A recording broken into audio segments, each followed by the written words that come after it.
Today we are reviewing our Vitamix Ascent series A3300, and this review comes after 12 years of using this. So we have flown on planes with this and moved countries, and it is... Gotta take it everywhere. So this one comes with a nice touchscreen interface and then a dial here, which is different than some of the other ones where you have a manual dial that you change the speed. So we really like the touchscreen interface. And another feature that we really like is that you won't actually be able to turn it on. You can see that no button there or whatever it is.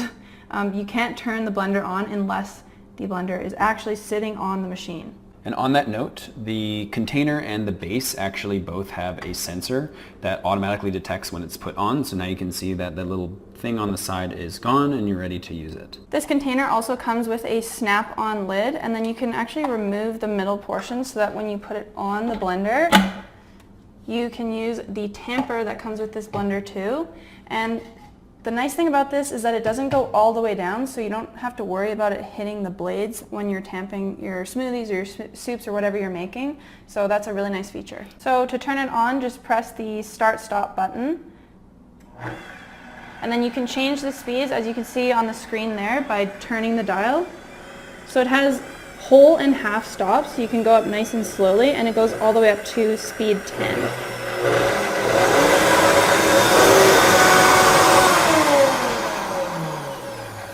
One feature I really like is when you do play it, there is a timer that starts from 0 and goes all the way up.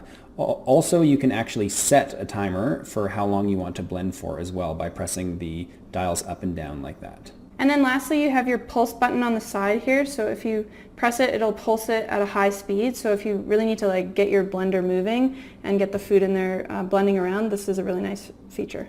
So elephant in the room, we do realize that this is very cloudy and doesn't look really nice like we just got it because we have had it for 12 years. But the other thing to note is that when you are cleaning it, don't use any hard bristles or sponges that have the scratchy material on the inside, because it will make scratches and start to go cloudy. Otherwise, if you do wash it with really soft materials like a microfiber cloth or just a soft sponge, you will have that really nice look forever and ever. A couple other features that we would like to make a note of after 12 years is that we have not had any problems with the sealant on the lid. A little bit of leakage on the bottom after 12 years, so we will have to get a new container very soon. But like she was saying, that is basically happening in the 11 and a half years. We've just noticed that recently, and it's not enough to be an issue, but something that we're looking to replace.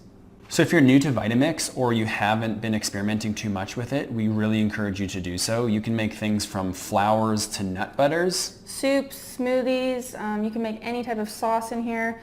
Pretty much anything that you want blended can go in the Vitamix, I would say. Yeah, and the best part about the Vitamix is just that it has that 1440 watt motor, so it can pulverize anything into a smooth consistency. Yeah. So after 12 years, we don't know what we would do without our Vitamix, and other than getting a new container, we do not need to get a new motor, and I'm pretty sure that we'll have this for years and years to come.